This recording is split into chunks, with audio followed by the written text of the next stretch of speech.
Hey, what's up guys? This is Mike Chang here at Six Pack Shortcuts. I'm with my buddy Daniel Rose.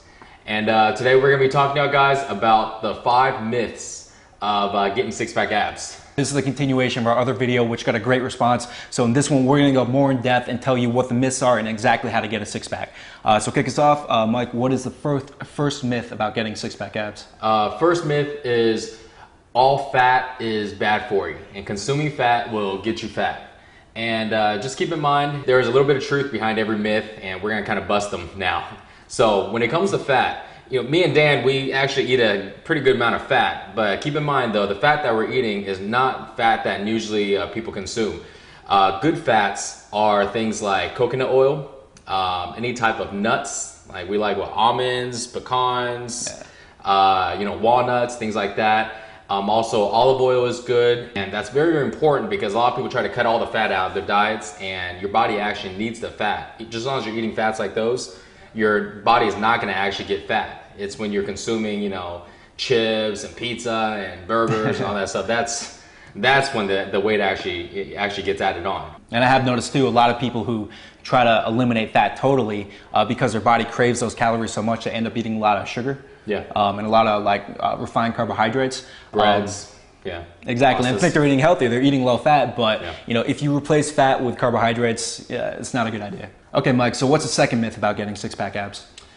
Second myth is diet is king and the key to everything. Diet. Don't worry about anything. Just get on a good diet. You'll be fine. This is usually sold by diet gurus, right? Yeah, it's by diets.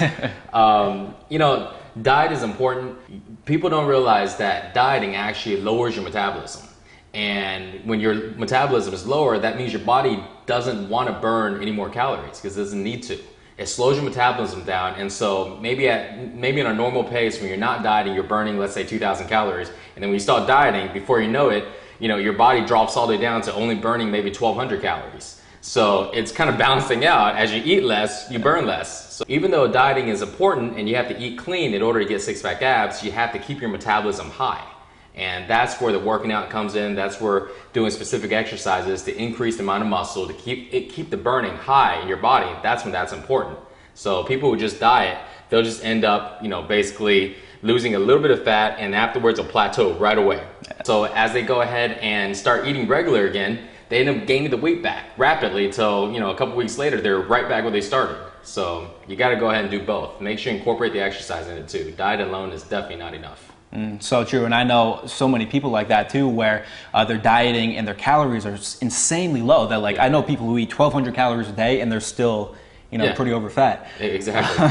So really keep that in mind. That's one of the most important things to learn from Mike. You got to have the exercise too. Definitely. And this goes to the next myth now, which is cardio is all you need to get ripped. And cardio, honestly, me and Dan, we don't do much cardio at all. You'll never catch me on a treadmill. You can never catch me on an elliptical. I've never seen Dan on a treadmill besides this one time that we made a video. I don't know if y'all guys seen it, the one where it was Dan versus pizza, who can burn the most calories. And anyways, but that was the only time he's ever been on a treadmill. And cardio is one of those things that, it's good to do, but when people say you have to do a lot of cardio to get lean, they never specify exactly how much. It's like, yeah, if you do 10 or 15 minutes cardio, are you going to get lean? No. If you do about 20 or 30 minutes, no. If you do about an hour to maybe about 2 hours every single day, that would help. But here's the thing. If you had 2 hours to work out every single day, you'd probably be in pretty good shape consistently 7 days a week. Why? Because the moment that you take a day off from cardio, your burning stops. Why? Because cardio doesn't increase your metabolism. It only goes ahead and burn the calories when you're on it. So the moment you stop cardioing, you don't burn any more calories. But then with me and Dan, we don't worry about cardioing because we worry about keeping our metabolism high. So we don't cardio at all, and our bodies are always burning more calories. And I think that's one of the biggest things that surprise people about us because people assume that, we're always dieting and restricting our food, but it's the total opposite. We eat more food than 3 normal people combined every single day. Yeah. And the reason why is because, we do all the stuff to increase the metabolism. Exactly. Just the other night we were partying, we had pizza and everything like that. It doesn't matter. Next day it's gone. Our bodies burnt it all off throughout the night, because our metabolism is high enough and we keep it high that way. Exactly, yeah. Much easier way to do it and, much better. Yeah, and at the same time you enjoy life a little more. Exactly. What's the fourth myth?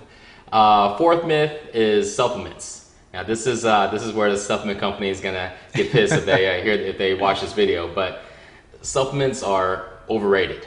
I mean, man, I used to spend so much money on supplements, and so I'm not telling you this because I have something against supplements. Hey, I tried them all, okay? And trust me, now I don't take any supplements, and Dan doesn't either. I mean, I don't even take vitamins because I gain enough vitamins from the regular foods.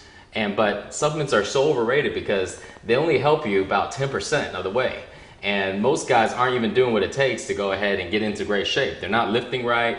They're not, eating right. But if you go ahead and take care of the lifting and the eating, you don't have to worry about supplements. You can actually save your money instead of spending on supplements, go ahead and buy other things like food. You can go ahead and spend it on maybe like a nice gym membership instead of trying to waste, hundreds of dollars every single month. Yeah. And I've seen so many guys like that where, the first thing where they like ask you about working out, like, oh man, what are you taking? All the time. Yeah. And they think that there's some pill that they can take and, get abs, and it's not going to happen. Yeah. And there's just nothing like that. Supplements also include protein powder. Yeah. Because that's one of the number one questions I get is, hey, you're in great shape. What type of protein do you take? It's like, I don't take any protein. What do you mean you don't take any protein? So you don't take proteins? Isn't protein? I'm like, yes, I know protein's good for you, blah, blah, blah. But yeah, it's like protein, protein is protein. Doesn't matter if you get it from a piece of chicken or from powder. The only difference is, one is natural, that, man been eating like forever. And the other one is pharmaceutical. They had to go and blend all this up. And our body doesn't accept processed foods the same way as whole foods. Always stick with whole foods. Something that's very important about supplements, because don't get me wrong, I told you supplements make that 10% difference. And so you will feel it. You take some type of fat burner, you're going to get all jittery and want to go work out, right? You take some creatine, you're going to be like, hey, I feel a little pumped. But here's the thing about supplements. When you're taking supplements, you get that placebo effect that it's helping you so much, when really it's only helping you about 10%. So the moment that you don't take the supplement, you're going to feel like your workouts aren't as good as they are, and you're going to feel like, hey, I can't work out as hard today. Maybe I should wait till I, get my supplement again, or if you run out, or if you don't have it on you, something like that. So what happens is you end up hurting yourself a lot more because majority of the results come from your lifting and eating. And only that small part comes from supplements. But people who are taking supplements are so dependent on it, they are confused and they think supplement is everything. So it's going to screw you in the long run.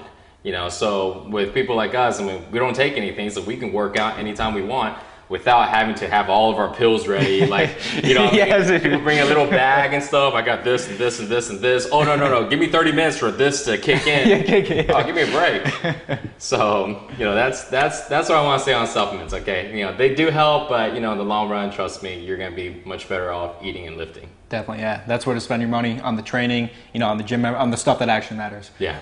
So what's the last myth? Last myth is worse. I mean, this one is like complete garbage. At least supplements will help you like a little, right? Ab gizmos, ab gadgets, all the stuff you see on TV nowadays, and they're coming out some pretty creative stuff, and some fitness models to go ahead and model it, right? Hey, this is how I got, blah, blah, blah. Oh, give me a break. I saw them in the magazine, they're like, yeah, okay. So ab gadgets and stuff like that, it's complete crap. It's not gonna help you. I mean, if you wanna work on abs, there's so many different exercises to do. Not using, electronic pulses or some type of weird little shape, so it takes all the work out of it. Shake weight. Oh, that's gonna be on the top of the list of BS. Yeah, that's shake weight. But yeah, ab gadgets, they're trying to like make it so easy for you, but people forget working out. What's working out? That's actually making sure your body does work, not, go ahead and make it so easy that your body's just doing things effortlessly. Come on, if you're gonna get in shape, you have to do the work. There's ways to be smart about it, but at the end of the day, you still gotta do the work. And those ab gadgets and stuff like that, all it does is tries to isolate like a little bit part of your abs or something like that, make it so it's so easy. And at the end, your body doesn't do any work and doesn't even help. And at the same time, a lot of those things are pretty expensive too. So it's a complete waste of money. Don't fall for those, don't care that it's like money back guarantee. Just save your time and not even get it. So basically you're saying like anything you would buy in an infomercial or like any complex machinery at the gym probably isn't going to get your abs? Yeah, just don't even worry about those. It's a complete waste of money. It's a complete waste of money. If you want to build abs the right way, it's really simple. Eat right, lift right. As far as doing ab exercises, there are so many different ab exercises for you to do that it's gonna not only build your abs, but also build your core, your lower back, your obliques, everything. Okay guys, so if you get a chance, check out our website, sixpackshortcuts.com. Basically the reason why this program was created is that, I learned from Mike. His training got me some really great results myself, and I thought that this is something which everybody has to have access to. So if you want to learn from Mike, if you want to learn how to get a ripped body and six-pack abs and get in the shape you always want to be in, check it out, sixpackshortcuts.com.